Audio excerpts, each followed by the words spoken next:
नमस्कार साथियों, कक्षा 11 का चैप्टर नंबर 3 हम पढ़ने जा रहे हैं। चैप्टर का नाम है तत्वों का वर्गीकरण एवं गुणधर्मों में आवर्तिता। तो इस चैप्टर को 2 पार्ट में पढ़ा जाता है। तो फर्स्ट पार्ट इसका रहता है तत्वों का वर्गीकरण और सेकंड पार्ट रहता है इसका गुणधर्मों में आवर्तिता। तो तत्वों का वर्गीकरण का मतलब है कि यहाँ हमें आवर्त सारणी का विकास पढ़ना है और गुणधर्मों में आवर्तिता का मतलब तत्वों के गुणधर्म आवर्त सारणी के अनुसार किस तरह बदलते हैं वो हमें देखना है।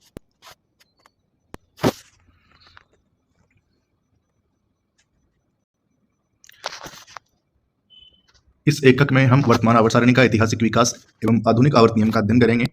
तत्वों के वर्गीकरण परमाणु के इलेक्ट्रॉनिक विन्यास का ही परिणाम है। अंत में हम तत्वों के भौतिक तथा रासायनिक गुणों की आवर्ती प्रवृत्ति पर विचार करेंगे। तत्वों का वर्गीकरण क्यों आवश्यक है? अब तक हम यह जान चुके हैं कि तत्व सभी प्रकार के पदार्थों की मूल इकाई होते हैं। सन 1800 में केवल 31 तत्व ज्ञात थे। 1865 तक 63 तत्वों की जानकारी हो गई थी। 1865 तक 63 तत्वों की जानकारी हो गई थी और इसी समय मेंडलीव की आवर्त सारणी का विकास हुआ था। तो वहां भी हम ये बात पढ़ेंगे कि मेंडलीव की आवर्त सारणी में 63 तत्व शामिल थे। आजकल हमें 114 तत्वों के बारे में पता है। एनसीईआरटी में लिखा है 114, बाकी 120 तक के तत्वों का पता चल गया है। इनमें से हाल ही में खोजे गए तत्व मानव निर्मित हैं। वैसे अभी भी नए तत्वों की कृत्रिम रचना के प्रयास जारी हैं। इतने सारे तत्वों और उनके असंख्य यौगिकों के रसायन का अलग अलग अध्ययन कर पाना बहुत कठिन होता है। इस कठिनाई को दूर करने के लिए वैज्ञानिकों ने तत्वों का वर्गीकरण करके इस अध्ययन को संगठित किया और आसान बनाया।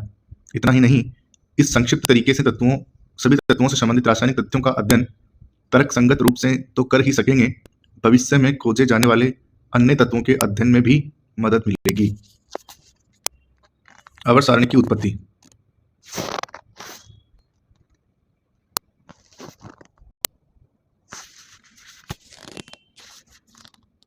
आवर्त सारणी की उत्पत्ति तत्वों का वर्गीकरण समूहों में और आवर्तिता नियम एवं आवर्त सारणी का विकास वैज्ञानिकों द्वारा अनेक अवलोकनों के प्रयोगों का परिणाम है।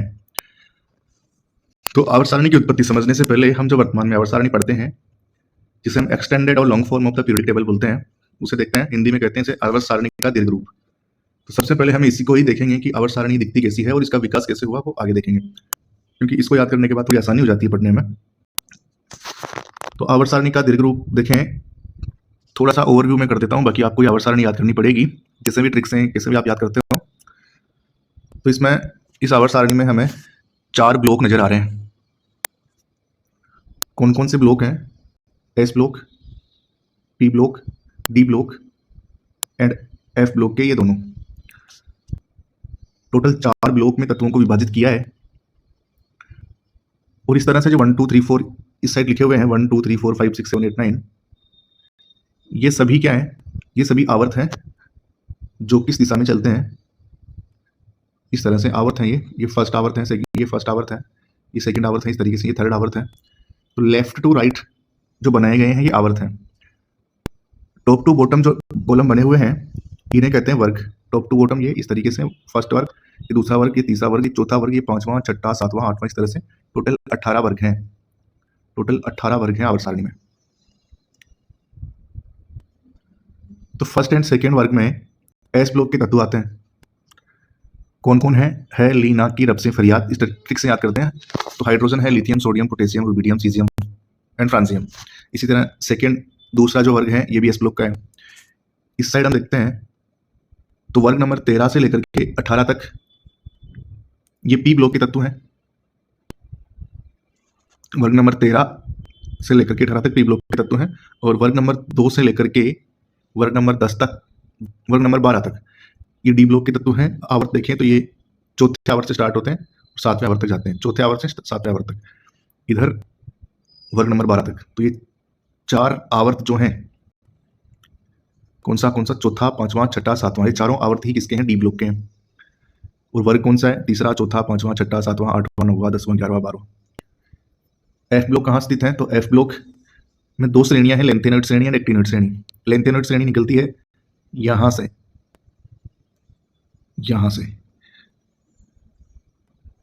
56 के बाद में, एक मिनट गलत जगह निशान लग गया, 57 लेंथेनम से। तो लेंथेनम के बाद आने वाले ये 14 तत्व क्या कहलाते हैं? लेंथेनॉइड। और एक्टिनम के बाद आने वाले ये 14 तत्व क्या कहलाते हैं? एक्टिनॉइड। अब पूछे कि ये कौन से वर्ग में स्थित है? तो जहां लेंथेनम का वर्ग है तीसरा, जहाँ एक्टिनम का वर्ग है तीसरा, उसी वर्ग में ये दोनों स्थित हैं। आवर्त कौन सा है? तो लेंथेनॉइड का आवर्त है छठा और सातवां। ऐसा मत समझना कि लेंथेनम के बाद आ रहा तो यहाँ आगे स्थित होगा, नहीं, ये सारे के सारे यही स्थित है इन दोनों में। छठा आवर्त और तीसरा वर्ग लेंथेनॉइड, सातवां आवर्त और तीसरा वर्ग सारे के सारे एक्टिनोइड, सारे लेंथेनॉइड सारे एक्टिनोइड एक। तो सबसे ज्यादा तत्व कौन से वर्ग में स्थित है? वर्ग नंबर 3 में। 14, 14, 28, 29, 30, 31, 32 तत्व है वर्ग नंबर 3 में। तो यहाँ से प्रश्न किस तरह के आते हैं कि कौन सा किस ब्लॉक का तत्व है। एटॉमिक नंबर देके पूछ सकता है कि कौन सी किस ब्लॉक में आएगा, या फिर सिंबल देकर के पूछ सकता है कि किस ब्लॉक में आएगा, या फिर इसकी लोकेशन पूछ सकता है कि जैसे हाफनियम कौन से वर्ग में है, कौन से ब्लॉक में स्थित, कौन से आवर्त में, कौन से वर्ग में स्थित है, कौन से ब्लॉक में। तो हाफनियम कौन से डी ब्लॉक का है, चौथे वर्ग का है और छठे आवर्त का है। उल्टा भी पूछ सकते हैं कि चौथे वर्ग और छठे आवर्त से बिलोंग करने वाला तत्व कौन सा है, हाफनियम हो जाएगा। तो किसी भी करके पूछे, हमें पीरियोडिक टेबल को अच्छे से याद करना है। एक एक ब्लॉक को लेकर के याद करेंगे तो हो जाएगा। पहले एस ब्लॉक याद किया, फिर पी ब्लॉक किया, फिर डी ब्लॉक किया, फिर एफ ब्लॉक किया। एस और पी एक साथ याद कर सकते हो, एस और पी एक साथ याद कर सकते हो, फिर डी, फिर एफ। तो 4 दिन में थोड़ा थोड़ा याद कर सकते हो। अगर एफ और डी में दिक्कत आती है तो 2-2 लाइनें याद कर लो, 5-6 दिन आराम से दे दो, थोड़ा थोड़ा आधा घंटा याद करो, 15-15 मिनट याद करो तो हो जाएगा आराम से। तो ये आवर्त सारणी है, याद करनी है आराम से। इसकी ट्रिकें वगैरह खूब अवेलेबल है यूट्यूब पर, देख लीजिएगा। तो इस आवर्त सारणी का विकास किस तरह से हुआ है ये हमें देखना है। तो आवर्त सारणी का विकास से पहले हम पढ़ें कि आवर्त सारणी कहते किसे हैं। तो सभी तत्वों को, सभी ज्ञात तत्वों को उनके गुणों के आधार पर इस प्रकार सारणीबद्ध करना कि समान गुणों वाले तत्व एक ही वर्ग में आए, ऐसी सारणी कहलाएगी आवर्त सारणी। तो आवर्त सारणी का एक ओवरव्यू था, और इस ओवरव्यू को अब याद करें, या फिर आगे जब इसका विकास पढ़ लेंगे हम आवर्त सारणी का एक्सटेंडेड और लॉन्ग फॉर्म तक हम जब पहुंच जाएंगे तत्वों का वर्गीकरण करते हुए, तो उस स्थिति में मैं इस आवर्त सारणी को एक बार फिर अच्छे से कोशिश करूंगा आपको याद कराने की। तब तक आप इसको पढ़ते रहें। तो हम पढ़ रहे थे आवर्त सारणी का विकास। परिचय हमने देख लिया है कि सभी ज्ञात तत्वों को उनके गुणों के आधार पर इस प्रकार सारणीबद्ध करना कि सभी समान गुणों वाले तत्व एक ही वर्ग में आए, उसे आवर्त सारणी कहते हैं। आवर्त सारणी का विकास किस तरह से हुआ है? तो सबसे पहला जो तत्वों का वर्गीकरण था वो दिया था लेवोसी ने। तो सर्वप्रथम तत्वों का वर्गीकरण करने वाला वैज्ञानिक कौन था? लेवोसी। इसने तत्वों को 2 भागों में बांटा था। उस समय तत्वों की संख्या कम थी तो इसने 2 भागों में बांट दिया। केवल कौन कौन से भागों में? धातु और अधातु में बांट दिया इसने, धातु एंड अधातु। तो धातु किसे कहते हैं और अधातु किसे कहते हैं? धातु वो तत्व हैं जिनमें इलेक्ट्रॉन त्यागने की प्रवृत्ति होती है और धनायन बनाते हैं, जबकि अधातु वो तत्व हैं जिनमें इलेक्ट्रॉन ग्रहण करने की प्रवृत्ति होती है और ऋणायन बनाते हैं। तो तत्वों का वर्गीकरण, तत्वों की संख्या कम थी तो वर्गीकरण आसान करना आसान था। लेवोसी ने 2 भागों में बांटा, धातु और अधातु। जैसे सोडियम है तो सोडियम इलेक्ट्रॉन निकाल करके Na+ बनाने की प्रवृत्ति रखता है। इसी तरह पोटेशियम भी K+ बनाने की प्रवृत्ति रखता है, एक इलेक्ट्रॉन निकाल करके। तो वो दोनों धातु हैं। फ्लोरीन जो है इलेक्ट्रॉन ग्रहण करके F- ऋणायन बनाने की प्रवृत्ति रखता है, तो ये कहलाता है अधातु। क्लोरीन भी इसी तरह से इलेक्ट्रॉन ग्रहण करके ऋणायन बनाता है, तो ये भी कहलाता है अधातु। तो जिन तत्वों में इलेक्ट्रॉन ग्रहण करने की प्रवृत्ति पाई जाती है वो कहलाते हैं अधातु, और जिन तत्वों में इलेक्ट्रॉन त्यागने की प्रवृत्ति पाई जाती है वो कहलाते हैं धातु। तो इसमें से पूछने लायक प्रश्न केवल एक ही है कि तत्वों का सबसे पहले वर्गीकरण करने वाला वैज्ञानिक कौन था? लेवोसी। तो लेवोसी ने तत्वों को 2 भागों में बांटा है, धातु और अधातु। इस वर्गीकरण की दोष या सीमाएं क्या है? तो प्रारंभिक वर्गीकरण था तो दोष तो होने ही है। उस समय तत्वों की संख्या कम थी तो उस टाइम तो कोई दिक्कत हुई नहीं, ये वर्गीकरण सक्सेस था। लेकिन जैसे जैसे तत्वों की संख्या बढ़ी इसमें दोष उत्पन्न होने जरूरी वास्तविक स्वाभाविक है। दोष या सीमाएं क्या है कि जैसे जैसे तत्वों की संख्या बढ़ती गई ये वर्गीकरण फेल हो गया। कुछ ऐसे तत्व भी हैं जिनमें धातु और अधातु दोनों के गुण हैं, मतलब उपधातुएं। तो उपधातुओं को तो इसने वर्गीकृत किया ही नहीं। तो ये कमियां हैं कि जैसे जैसे तत्वों की संख्या बढ़ी तो ये फेल हो गया, और उपधातुओं का वर्गीकरण इसने नहीं किया। उसमें दोनों ही उपधातु कहते हैं जिसे हैं। उपधातु का मतलब होता है ऐसा तत्व जिसमें धातु व अधातु दोनों के गुण पाए जाते हो, इलेक्ट्रॉन ग्रहण भी कर सकता हो, इलेक्ट्रॉन त्याग भी सकता हो। तो लेवोसी निश्चित नहीं कर पाया कि उपधातु का क्या करें, कहाँ रखें इसको। तो अगला वर्गीकरण है प्राउट की संकल्पना। प्राउट की संकल्पना ही है, वर्गीकरण तो है नहीं। प्राउट ने छोटी सी बात कही थी लेकिन इंपॉर्टेंट थी आगे के विकास के हिसाब से, तो इसको भी हम पढ़ते हैं। प्राउट ने माना कि जो तत्व हैं सभी तत्व हाइड्रोजन परमाणु से मिलकर के बने होते हैं। तो ये इस तरह मान रहा है कि जैसे सोडियम है तो इसमें 11 प्रोटॉन है, इसका मतलब ये 11 हाइड्रोजन से मिलकर बना होगा। कोई भी तत्व है तो वो हाइड्रोजन से मिलकर बना है, मतलब दुनिया में तत्व एक ही है, कौन? हाइड्रोजन। इसके अलावा कोई तत्व है ही नहीं दुनिया में, केवल अकेला हाइड्रोजन ही एग्जिस्ट करता है, और हाइड्रोजन से मिलकर के ही दूसरे तत्व बनते हैं। एक हाइड्रोजन है तो उसको हाइड्रोजन कहते हैं, 2 है तो उसको हीलियम कहते हैं, 3 है तो उसको लिथियम कहते हैं। इस तरह से कहा प्राउट ने। और इसने परमाणु भार के लिए कहा, परमाणु भार का यूज किया, इन्होंने परमाणु क्रमांक नहीं किया है, कि जो भी तत्व है उसका परमाणु भार हाइड्रोजन के परमाणु भार का n गुना होगा। जैसे हीलियम का 2 गुना, लिथियम का हाइड्रोजन से 3 गुना। तो इतनी संकल्पना इसने दी है कि हाइड्रोजन का परमाणु भार तो 1 है। इस फॉर्मूले में n है हाइड्रोजन परमाणु की संख्या, कि तत्व या तो एक हाइड्रोजन से मिलकर बना होगा, या 2 से, या 3 से, या 4 से, या 5 से। जब हाइड्रोजन का परमाणु भार ये कितना मान रहा है, 1, तत्वों का परमाणु भार या तो 1 आएगा, या 2 आएगा, या 3 आएगा, या 4 आएगा। तो पूर्णांक में ही आएगा प्राउड की संकल्पना के अकॉर्डिंग। अब इसकी दोष या सीमाएं क्या है कि सभी तत्वों को हाइड्रोजन से प्राप्त नहीं किया जा सकता। सभी तत्वों का जो परमाणु भार था वो पूर्णांक में नहीं मिला तो फिर कैसे मान लें कि हाइड्रोजन से बने हैं, जबकि हाइड्रोजन का तो कितना है, एक, तो पूर्णांक में आना चाहिए, 2 3 4 5 ऐसा ही तो आना चाहिए। 35.5 कैसे आ गया, आधा हाइड्रोजन थोड़ी जुड़ता है। 87.5 तो कैसे आ गया, आधा हाइड्रोजन। तो पूर्णांक में जब नहीं पाया गया तत्वों का परमाणु भार, तो ये प्राउड की संकल्पना अपने आप ही क्या होगी, फेल। अगला है डोब्रिनर का त्रिक नियम, ये इंपॉर्टेंट है। डोब्रिनर ने क्या किया, 3 तत्वों के समूह बनाए, समान रासायनिक गुणों वाले 3 तत्वों के समूह बनाए जिन्हें त्रिक कहा गया, ट्राइड कहा गया। समान गुणों वाले 3 तत्वों के समूह बनाए जिन्हें ट्राइड कहा गया, डोब्रिनर के त्रिक कहा गया। ये जो समूह थे ये परमाणु भार के आधार पर बनाए थे। प्रत्येक डोब्रिनर के त्रिक में 3 तत्व थे। ये फर्स्ट, जैसे ये त्रिक है पहला वाला, तो इसमें एक पहला तत्व क्लोरीन, दूसरा ब्रोमीन और तीसरा आयोडीन। तो इसने कहा कि जो मैंने त्रिक बनाए हैं उसमें पहले और तीसरे तत्व के जब परमाणु भारों का औसत करोगे तो मध्य वाले तत्व का परमाणु भार आ जाएगा। तो उसने नियम यही दिया कि मध्य के तत्व का परमाणु भार प्रथम व तृतीय तत्व के परमाणु भार का औसत होता है। तो उस टाइम भी तत्वों की संख्या कम थी, तो जो त्रिक बने वो लिमिटेड ही बने। तो कितने त्रिक बना रखे हैं इसने, 1, ये पहला त्रिक है, ये दूसरा है, ये तीसरा त्रिक है, ये चौथा है, ये पांचवा है और ये छठा है। 6 त्रिक बनाए हैं। तो नंबर वाइज हम इनको कैसे याद करेंगे, देखते हैं। देखें, तो सबसे पहले तो हम इसको याद कर लेते हैं, लीना की रब से। हलीना की रब से फरियाद, जो पहला वर्ग था वहां से हमने उठाया इसको, लीना की रब से। तो 2 ट्राइड हमारे हो गए। अगला हमने उठाया ये बेटा मांगे कार स्कूटर बाप राजी, सेकेंड वाली लाइन जो है वर्ग है, कार स्कूटर बाप। एक नाइट्रोजन परिवार से उठाया है, नाना पाटेकर ऐश्वर्या सब भिखारी से, पाटेकर ऐश्वर्या सब, स्टाइल से टीपो, कल बाहर आई आंटी। तो यहां से आपको केवल इनके प्रतीक ही याद करने हैं, नाम याद रखने हैं। तो पहले ट्राइड में कौन कौन है, जो मैंने पहला बताया था ये वाला, लिथियम सोडियम पोटेशियम। जब लिथियम और पोटेशियम के परमाणु भार को जोड़ोगे तो 23 आएगा, जो बीच वाले धातु का है। Potassium rubidium caesium, phosphorus arsenic antimony, sulphur selenium tellurium, calcium strontium barium, chlorine bromine iodine. तो क्वेश्चन कैसे आएगा, क्वेश्चन इस तरह से आएगा कि आपको दे दिया जाएगा ट्राइड और पूछेंगे कि इनमें से कौन सा डोब्रिनर का ट्राइड है या कौन सा नहीं है। तो सीधा सीधा याद करना है।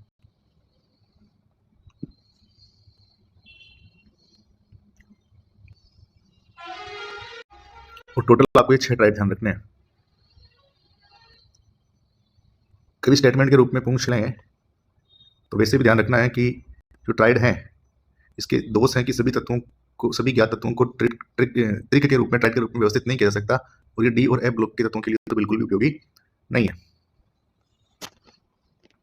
अगला है न्यूलैंड का अष्टक नियम। इसने भी तत्वों को जमाया है तो किस आधार पर, परमाणु भार के बढ़ते क्रम में व्यवस्थित किया है और देखा कि 8वां तत्व पहले तत्व के गुण समान थे, जिससे संगीत के शुरू में होते हैं। 8वें तत्व और पहले तत्व के गुण समान थे जैसे संगीत के शुरू में होते हैं। इसको मैं हटा रहा हूं, यहां से डबल बार लिखा हुआ है।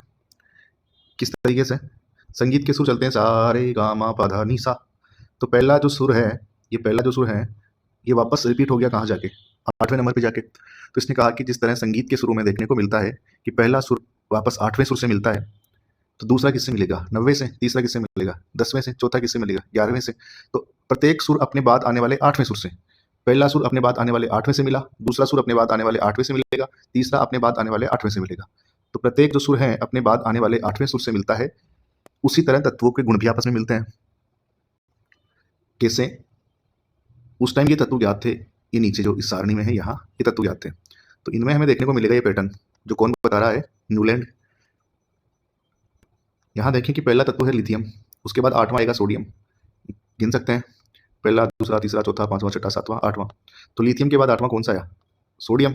तो लिथियम के गुण मिलेंगे किससे, सोडियम से। तो सोडियम के बाद 8वां कौन आएगा, पोटेशियम। तो सोडियम के गुण किससे मिलेंगे, पोटेशियम से। तो लिथियम के सोडियम से, सोडियम के पोटेशियम के, मतलब ये तीनों के गुण आपस में मिलेंगे। इसी तरह बोरॉन के बाद 8वां कौन आएगा, एल्यूमिनियम। नाइट्रोजन के बाद 8वां कौन आएगा, फास्फोरस। ऑक्सीजन के बाद 8वां कौन आएगा, सल्फर। तो प्रत्येक तत्व अपने बाद आने वाले 8वें तत्व से गुणों में समानता रखता है। यही नियम है न्यूलैंड का अष्टक नियम। अब खास बात क्या है कि जब यह नियम दिया था तब तक अक्रिय गैसों की खोज नहीं हुई थी। अगर अक्रिय गैसों की खोज हो जाती तो कहाँ आती, यहाँ। जैसे फ्लोरीन के बाद यहाँ आ जाती कौन, नियोन। यहाँ कौन आ जाती, क्लोरीन के बाद आर्गन। तो अब लिथियम के बाद जो सोडियम आएगा वो 8वें नंबर पे नहीं होगा, कौन से नंबर पे होगा? 9वें नंबर पे होगा। तो तत्वों की जो रिपीटेशन है गुणों में, वो 8वें का नहीं होगा, आपकी बार किसका होगा? 90 का। तो जैसे ही अक्रिय गैसों की खोज होती है, ये 8वें तत्व से गुण मिलने वाली बात गलत सिद्ध हो जाती है, अष्टक का नष्टक हो जाता है। अष्टक नियम का नष्टक नियम हो जाता है, 8वें तत्व के गुण नहीं मिलते, फिर किसके मिलते हैं? 90 के। चलिए, तो यही इनकी इसकी दो सीमाएं हैं, एक दोष ये भी इसका। तो दोष की सीमाएं क्या क्या है कि पहला दोष है इसमें, ये नियम केवल कैल्शियम तक ही वेदते हैं, कैल्शियम के बाद डी ब्लॉक के तत्व आ जाएंगे, तो उस स्थिति में 8 तत्वों की जगह 18 तत्वों का अंतर आ जाता है। पहली बात, अगर डी ब्लॉक के नहीं भी आते हैं तो भी अक्रिय गैसों की खोज होगी थी, तो उस स्थिति में 8वें क्षारीय धातु से 8वें तत्व हो गए थे, इसलिए अक्रिय गैसें 8वें नंबर पे आ गई थी क्षार धातु के बाद में, लिथियम के बाद में 8वें पे ही आ जाएगी, जबकि 8वें में तो वापस इसी को आना चाहिए था, सोडियम को। तो ये नियम क्या हो जाता है फिर? अगला है लोथर-मेयर वक्र। लोथर-मेयर ने क्या किया? तत्वों के परमाणु भार और परमाणु आयतन के बीच वक्र खींचा। ये बहुत इंपॉर्टेंट है, यही था आवर्त सारणी के बनने का मेन आधार, लोथर-मेयर वक्र। क्योंकि पहली बार इसने खुल के बताया था, अपने एक्सपेरिमेंट से बताया था कि परमाणु भार और परमाणु आयतन के बीच कुछ संबंध होता है तत्वों के। इसने कुछ निष्कर्ष निकाले अपना जो वक्र बनाया था उसमें। तो इसका वक्र हम देख लेते हैं कहाँ है। ये लोथर-मेयर का वक्र है। इस लोथर-मेयर के वक्र में इसने क्या किया है? एटॉमिक वॉल्यूम मतलब परमाणु आयतन और एटॉमिक मास मतलब कि परमाणु भार, इकाई परमाणु भार की AMU है और वॉल्यूम की तो सेंटीमीटर क्यूब होगी। तो इनके बीच में इसने ग्राफ खींचा, तो इसका ग्राफ इस तरह का प्राप्त हुआ, जैसा कि दिख रहा है, इस तरह से ग्राफ मिला इसको। तो इस ग्राफ में अलग अलग तत्वों के लिए इसने बनाया था ग्राफ, और ग्राफ में क्या किया इसने? एटॉमिक वॉल्यूम और एटॉमिक मास के बीच में जो ग्राफ बनाया था उसमें तत्व कहाँ कहाँ स्थित हुए, वही पोजीशन हमें चेक करनी है। Lithium, sodium, potassium, rubidium, caesium, ये सभी नजर आ रहे हैं हमें टॉप पर। जो कर्व की ये पोजीशन है, कर्व की ये पोजीशन कहलाएगी टॉप, ये नीचे वाली कहलाएगी बॉटम, और ये चढ़ती हुई पोजीशन कहलाएगी आरोही और ये अवरोही। ये शीर्ष है, ये आधार है, बॉटम एक तरह से, और ये ascending position, descending position English में बोलते हैं इसको। तो हमें तो ध्यान रखना है कि शीर्ष पर कौन कौन से तत्व आए हैं। तो शीर्ष पर आने वाले तत्व हैं ली, ना, की, रब, सेन। उस टाइम तो आवर्त सारणी नहीं बनी थी, लेकिन संयोग था कि जो टॉप पर तत्व आए हैं वो सभी अभी वर्तमान में किस में रखे जाते हैं? वर्ग संख्या 1 में, और इन्हें इन तत्वों को बोलते हैं क्षार धातु। तो लोथर-मेयर ने तत्वों का जो ग्राफ बनाया है, इस ग्राफ में ये देखने में आ रहा है कि जो तत्व गुणों में समानता रखते हैं वो इस ग्राफ में जो पोजीशन पा रहे हैं वो भी एक जैसी है, कि लीना की रब से फरियाद, ये तत्व गुणों में समानता रखते हैं और इनकी पोजीशन इस ग्राफ में सबकी टॉप पोजीशन है, सब शिखर पर जा रहे हैं, शिखर पर जा रहे हैं। अब और भी तत्व हम देखते हैं इसमें, तो ये हमने टॉप वाले देखे हैं। अब हम देखते हैं कि जो डाउन पोजीशन है ग्राफ की, इस तरह से आएंगे बीच में। ये ग्राफ इस तरह से आ रहा है, पहले नीचे आ रहा है, फिर ऊपर जा रहा है, फिर नीचे आ रहा है, फिर ऊपर जा रहा है, इस तरीके से। तो हमने अभी देखा है क्या? हमने अभी देखा है शिखर। अब देखेंगे नीचे आने वाली पोजीशन, इस तरीके से नीचे आ रहा है जो, फिर वापस ऊपर जाएगा, फिर नीचे आएगा, फिर ऊपर जाएगा, फिर नीचे आएगा, फिर ऊपर जाएगा, फिर नीचे आएगा, इस तरह से। तो अब हम चेक कर रहे हैं शिखर के बाद अगली पोजीशन क्या? ये वाली बीच में, चढ़ने वाली नहीं, उतरने वाली, ये यहाँ, ये उतरने वाली पोजीशन, ये उतरने वाली पोजीशन, शिखर से नीचे उतर रहे हैं। तो इस पोजीशन पे हमें नजर आ रहे हैं कौन कौन? इस पोजीशन पे हमें नजर आ रहे हैं कौन? बेटा, मंगेकार, स्कूटर, बाप, beryllium, magnesium, calcium, strontium and barium. तो ये वर्तमान में सेकेंड ए में आते हैं, मतलब दूसरे वर्ग में आते हैं। इन्हें बोलते हैं क्षारीय मृदा धातुएं। तो इस कर्व में, इस वक्र में क्षारीय मृदा धातुओं ने कौन सी पोजीशन प्राप्त की है? अवरोही क्रम, अवरोही पोजीशन प्राप्त की है, अवरोही स्थिति प्राप्त की है वक्र की। इसी तरह से और भी तत्व, जैसे हेलोजन इसमें मेंशन नहीं कर रखा है, बाकी हेलोजन जो है FCl Bri वो यहाँ मिलेंगे, F यहाँ मिलेगा, फिर ये Cl मिल गया, हाँ लिखा हुआ है, Br मिल गया और I मिल गया। तो यहाँ F होगा, Cl है, Br है और ये I है। F छूट गया, मेंशन नहीं किया हुआ उन्होंने। तो इसमें ये चढ़ते हुए वक्र पे है, इस तरीके से आरोही स्थिति पर है। तो हेलोजन ने कौन सी स्थिति पाई है? आरोही स्थिति। बाकी नीचे वाली स्थिति पर कौन है? ये डी ब्लॉक के तत्व हैं, जिन्हें संक्रमण तत्व कहते हैं। इसके अलावा पी ब्लॉक के भी हैं, जैसे एल्यूमिनियम है, कार्बन है। तो समान गुणों वाले तत्वों ने समान स्थिति प्राप्त की है इस वक्र में। तो ये वक्र प्रायोगिक था, तो ये इंपॉर्टेंट हो जाता है। इसमें डेटा यूज किए हैं, इसने प्रैक्टिकल किया है क्या? साइंटिफिक था ये पूरा वक्र, इसमें कोई सिद्धांत इसने बिना किसी एक्सपेरिमेंट के कोई सिद्धांत नहीं दिया है, इसलिए इंपॉर्टेंट है। तो पहली बात लोथर-मेयर वक्र से पूछने वाली क्या है कि लोथर-मेयर ने जो वक्र बनाया था उस वक्र में तत्वों के क्या काम में लिए थे? तत्वों के परमाणु आयतन और परमाणु भार काम में लिए थे, पहली बात। दूसरा क्या पूछ सकता है कि इस वक्र में क्या विशेषता थी? इस वक्र की ये विशेषता थी कि समान गुण वाले तत्वों ने समान स्थितियां प्राप्त की है। तो स्थितियां कौन कौन सी, वही पूछ जा सकती है। कि क्षार धातुओं ने प्राप्त की है टॉप पोजीशन, क्षारीय मृदा धातुओं ने प्राप्त की है कौन सी? ये वाली डिसेंडिंग पोजीशन मतलब अवरोही वाली स्थिति। हेलोजन ने प्राप्त की है चढ़ने वाली स्थिति मतलब आरोही वाली स्थिति। नीचे कौन है, बॉटम पे कौन है, संक्रमण धातुएं हैं और पी ब्लॉक के तत्व हैं। तो क्या क्या लिखा हुआ वापस पढ़ते हैं इसको ऊपर से। तो सर्वाधिक धन विद्युतीय तत्व जो कौन थे, क्षार धातुएं। इन क्षार धातुओं ने शीर्ष पर स्थान लिया है, क्षारीय मृत धातुओं ने अवरोही स्थान लिया है। संक्रमण धातुओं ने कौन सा लिया है, नीचे वाला, बॉटम वाला।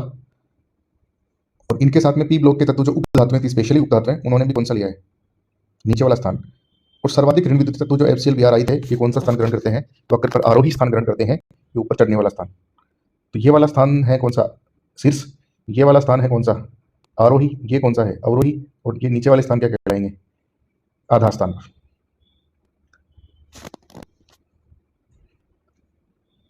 तो इस वक्र में क्या विशेष बात क्या देखी कि समान गुणों वाले तत्व वक्र में समान स्थान ग्रहण करते हैं। समान गुणों वाले तत्व वक्र में समान स्थान ग्रहण करते हैं। इस वक्र के आधार पर लोथर मेयर ने प्रतिपादित किया कि तत्वों के भौतिक गुण उनके परमाणु भार के आवर्ती फलन होते हैं। तो परमाणु भार के आवर्ती फलन होते हैं तत्वों के कौन से गुण, भौतिक गुण, रासायनिक नहीं लिखा हुआ है, केवल कौन से गुण, भौतिक गुण परमाणु भार के आवर्ती फलन होते हैं। ये बात करने वाला कौन था, लोथर मेयर था।